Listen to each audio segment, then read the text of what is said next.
Good morning, students. In this session of your chapter Electrochemistry, we will be doing what is molar conductivity and how does molar conductivity vary with the concentration of electrolytes. Now first let us start with molar conductivity. Molar conductivity is represented by the symbol delta M. Now molar conductivity is the term specifically used for electrolytic conductors. It has nothing to do with the metallic conductors. Why it is so? In the case of metallic conductors, in case of metallic conductors, conductivity does not depend upon concentration. Kappa does not depend on concentration. Why? Metallic conductors conduct electricity in the solid or molten state, and in solid, molten state is pure liquid state. Their concentration is always taken as unity, 1. Maybe it is a small size solid, maybe it is a large size solid, doesn't matter. Its concentration is always taken to be unity, that is 1. So in the case of metallic conductors, kappa does not depend on concentration. But when I take electrolytic solutions, they conduct electricity in the aqueous state and molten, but we generally use the aqueous state. So their concentration can vary. I can take 3 beakers, I'm taking 100 ml of water in all 3 of them, but here I dissolve 1 gram NaCl, here I dissolve 2.5 gram NaCl, here 5 gram NaCl. So I'm adding NaCl to all the 3, but the amount is different.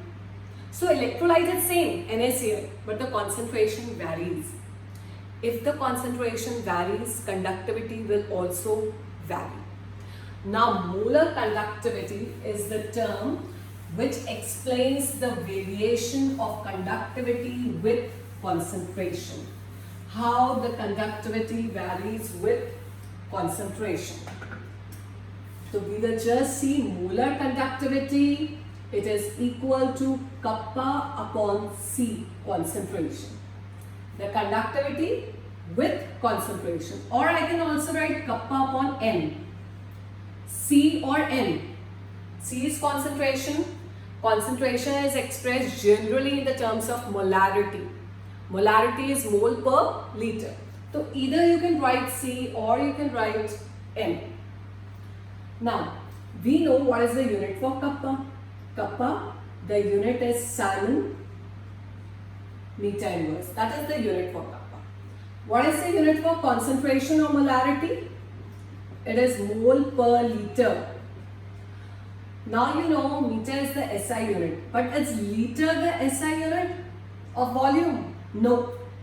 The SI unit for volume is cubic meter.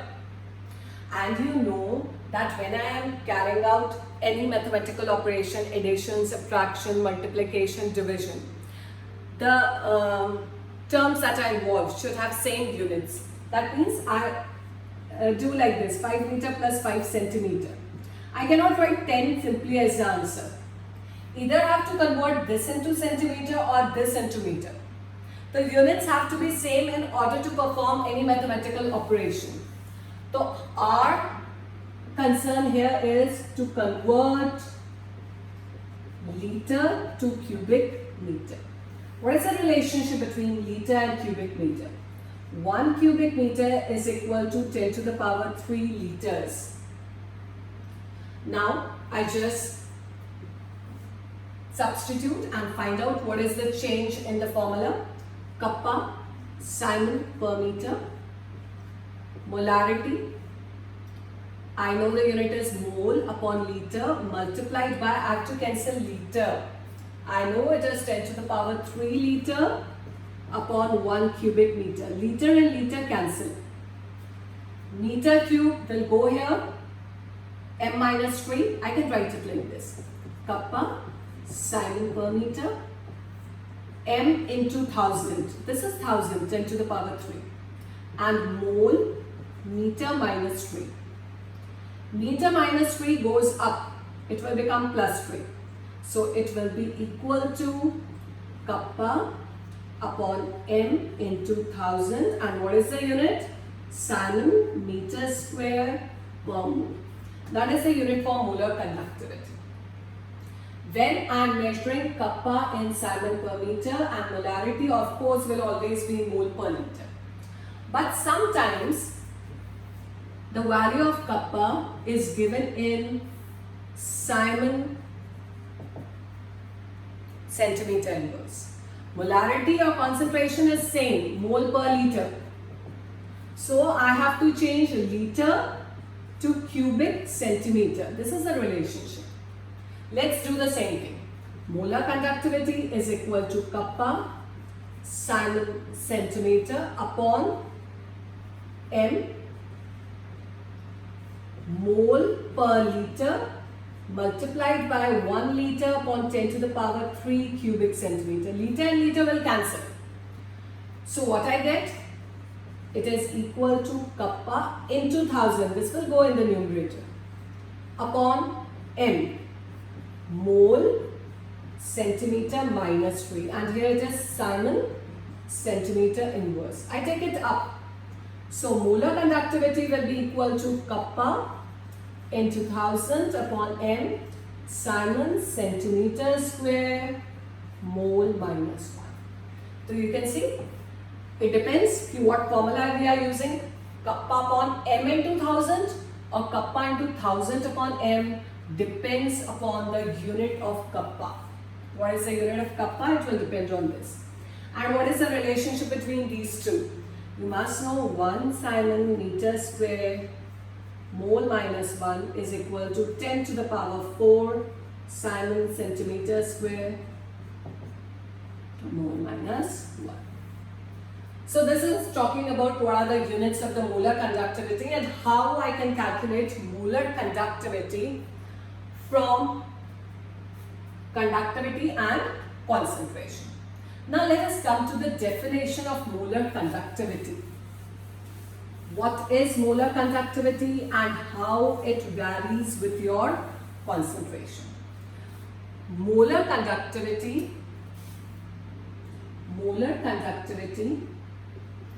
of a solution of given concentration.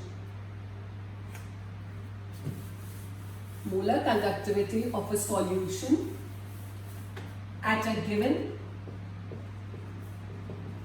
concentration is the conductance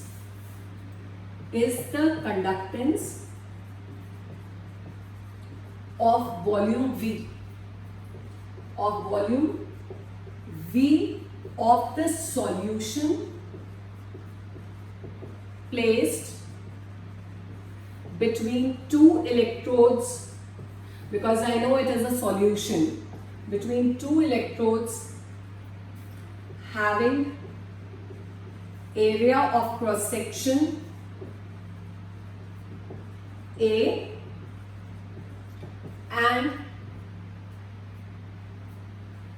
distance between them is unity.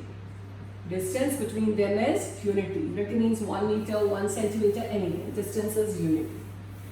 Now I can just write, we know the formula of kappa first. We know what is the formula for kappa. Kappa is equal to 1 upon R into L by A. This is the formula for the kappa. Kappa is equal to this. Now we are saying it is the conductance of the given solution. So I write kappa is equal to G into L by A. I consider the area of cross section as capital A, so I am writing it here. So G will be equal to kappa into L by A. Now you know that L is equal to, kappa into A by L. You know L is equal to 1. If it is equal to 1, I can say A is equal to V, volume. Why? Because A multiplied by length will give you the volume, right? So I can just say A into length will give you volume. So length is 1, so it is equal to volume. So I can also say that G is equal to kappa V. G will be equal to kappa V. And same thing we are doing. What it is? Conductance of volume V of the solution. So it is conductance of volume V. This is conductance. So instead of G, I can write molar conductivity. Conductance of volume V of the solution containing 1 mole of the electrolyte. Concentration is taken as 1. 1 mole of the electrolyte. That means not the concentration. Volume is V. The number of moles are 1. So delta M is equal to kappa V. Again, I am just repeating, see the definition. Molar conductivity of a solution at a given concentration is the conductance of volume V of the solution placed between two electrodes having the area of cross section A and distance between them is unity. So what we are saying, it is the conductance of volume V of the solution. So that's why we are doing this derivation. So this is the conductance of volume V of the solution. So I have substituted here delta M, that is equal to kappa into V. So this is molar conductivity. Now we are going to do what is the variation of molar conductivity with concentration. How does it vary with concentration? Now with concentration, how it varies, we will do it separately for strong electrolyte and for weak electrolyte. The first is variation of molar conductivity with concentration for strong electrolytes. What are strong electrolytes? Which are almost completely dissociated or ionized in the aqueous solution. So they are dissociated or ionized in the aqueous solution at all the concentration. They are completely dissociated. Now let us see. I consider this is a beaker containing 100 ml of water in which I have dissolved NaCl. NaCl, suppose I have dissolved 0.1 mole. I have dissolved it. NaCl will completely dissociate into Na positive and Cl negative ions. You can see it has completely.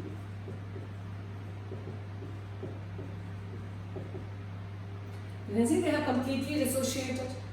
Now, when I decrease the concentration by doing dilution, same beaker, I make the volume 200 ml. Amount of NaCl, I keep it same, 0.1 mole. So I have decreased the concentration. It is same. Now you can see here I have made 1, 2, 3, 4, 5 Na positive and 5 Cl negative. There also it will be same. But you can just see what is the difference. Can you make out what is the difference?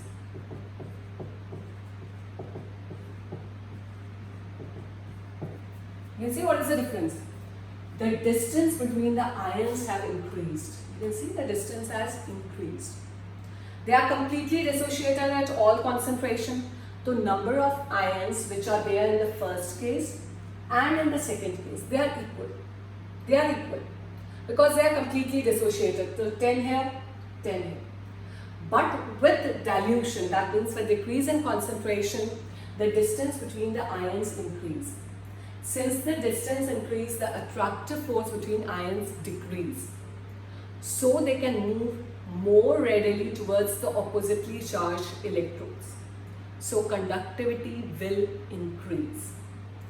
So just we are writing on dilution, that is on decreasing concentration, the number of ions remains same. They will not change because strong electrolytes are completely dissociated at all concentrations.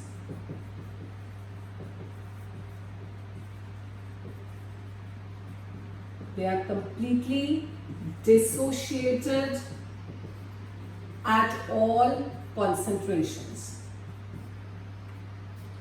But on dilution, distance between ions increase.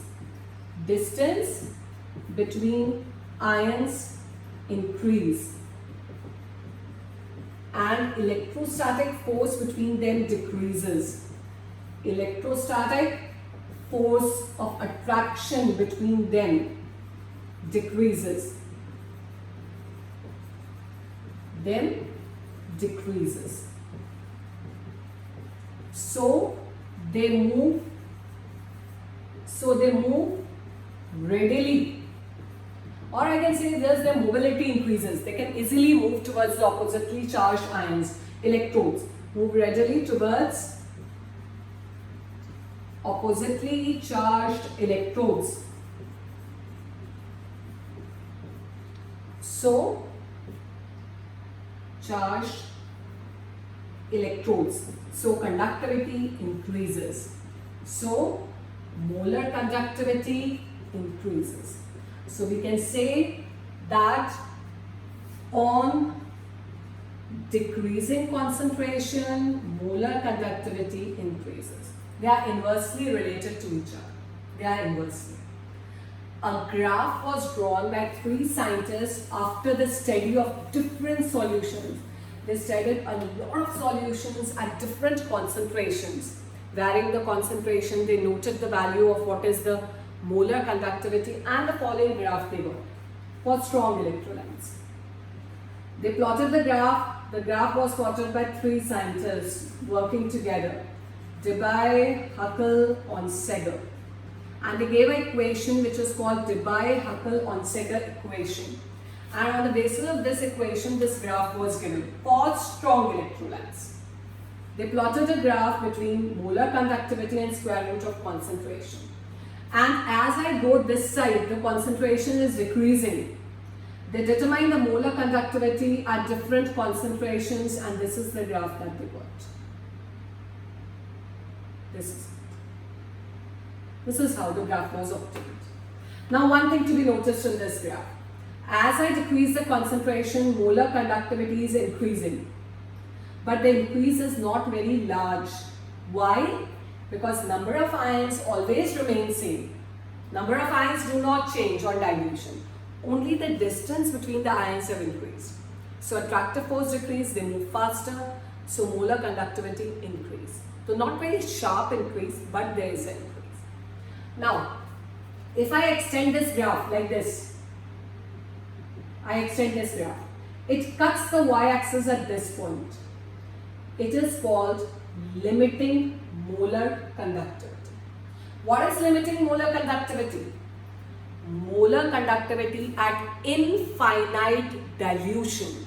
You just consider, I have got this beaker in which I have taken 0.1 gram of NaCl, 0.1 gram, and then keep on adding water. I keep on adding water. One, the situation will come when it will become infinitely dilute. Of course, at infinite dilution, I cannot measure the volume. If I measure it, it will not remain infinite. Infinite amount of solvent has been added. So how we determine the molar conductivity at infinite dilution? Just by extending this graph. Where it cuts, that is called as limiting molar conductivity. Represented like this.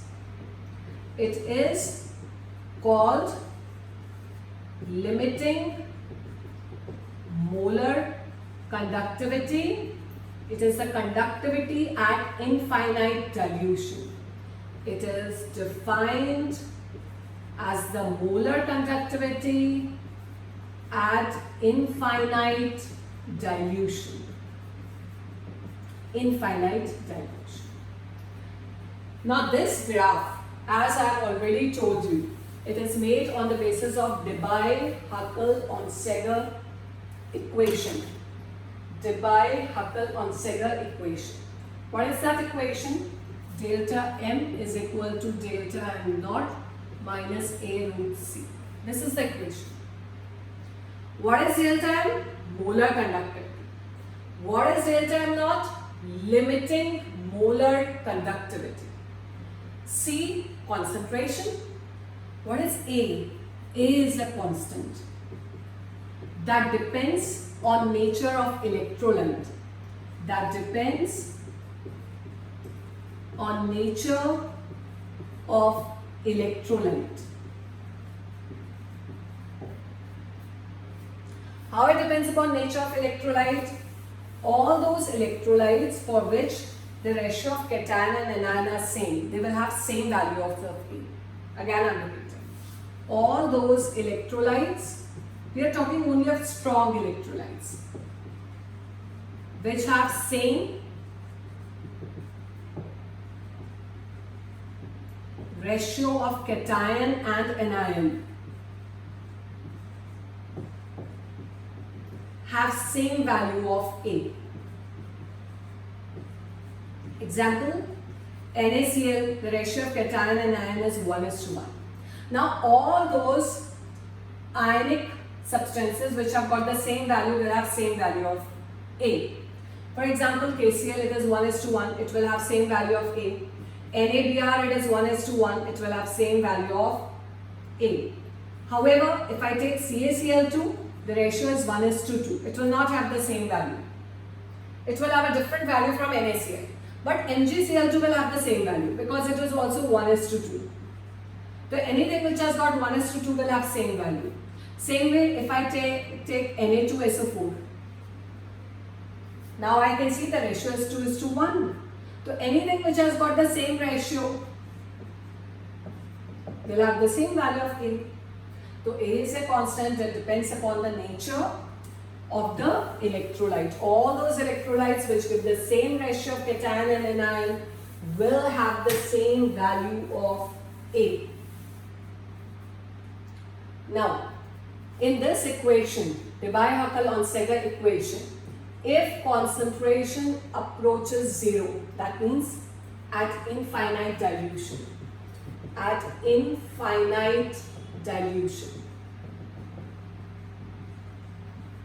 then I can say delta M is equal to delta M naught minus A into 0. Root 0 is 0. So molar conductivity will be equal to limiting molar conductivity. You can just see. When the concentration approaches 0, this is 0. Then approaches 0. It can never be 0, you know it. Even if I consider 1000 liters of water there, I add 0.001 gram of NaCl. I keep on adding water to it. NaCl can never become 0, but nearly infinite dilute. This is the molar conductivity. When the concentration approaches 0, it is called as the limiting molar conductivity. So this is how the molar conductivity varies for strong electrolytes. Now we will see the variation of molar conductivity with concentration for weak electrolytes. How it varies for weak electrolytes. Let us see. Now you know what are weak electrolytes? The electrolytes which are partially dissociated or ionized. What are they? They are partially dissociated or ionized. The weak electrolytes which are partially dissociated or ionized. Now, important thing about the weak electrolytes is on dilution. This is for weak electrolytes.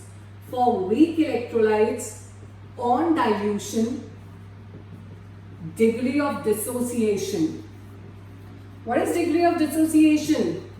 Fraction of total molecules that dissociate increases. That means what? If I say that at a particular concentration, out of 1000, 10 molecules dissociate. So what is the fraction of dissociation? 10 upon 1000. Now, when I dilute it, I add more of water. Then out of 1000, 15 will dissociate. Or dilute karenge, 20 will dissociate out of this. So 20 upon 1000, that will be the fraction of molecules that dissociate, and so on. And at nearly infinite dilution, when the solution is very, very dilute, they are completely dissociated. On dilution, degree of dissociation increases, that is, fraction of molecules that dissociate increases. And at nearly infinite dilution, very dilute solution, weak electrolytes are completely dissociated.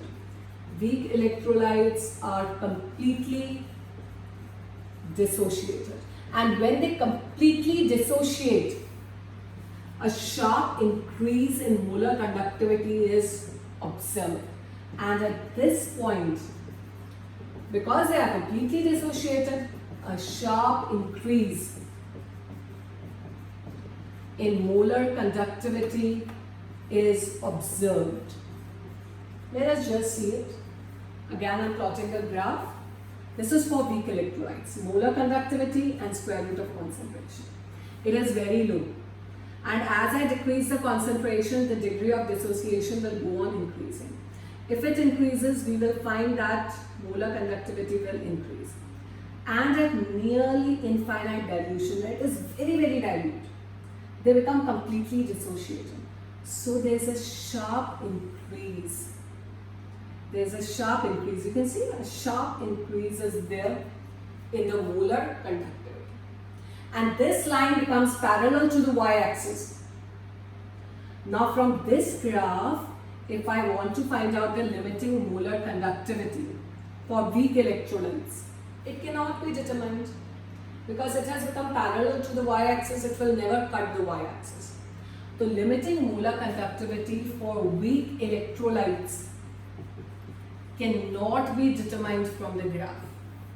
Cannot be determined from the graph. Because the curve becomes parallel. Because the curve becomes parallel to the y-axis. Again, I am repeating. Weak electrolytes, as you decrease the concentration, that means as you dilute the solution, the number of ions will go on increasing because degree of dissociation will increase. Pehले 10 dissociate to then 15, then 20. So of course ions will increase, so molar conductivity will increase. You can see it is increasing slowly. But at nearly infinite dilution, they are completely dissociated. That means if 1000 molecules are there, all 1000 dissociate. So when they completely dissociate, there is a sharp increase in molar conductivity. But the graph becomes parallel to the y-axis, so I cannot calculate the limiting molar conductivity. So I have to find out some other way to calculate the limiting molar conductivity for weak electrolytes. Strong I can determine from the graph, but for weak I have to find some another method. And that another method we use is using the Colrat's law. That we will be doing in the next session. Thank you.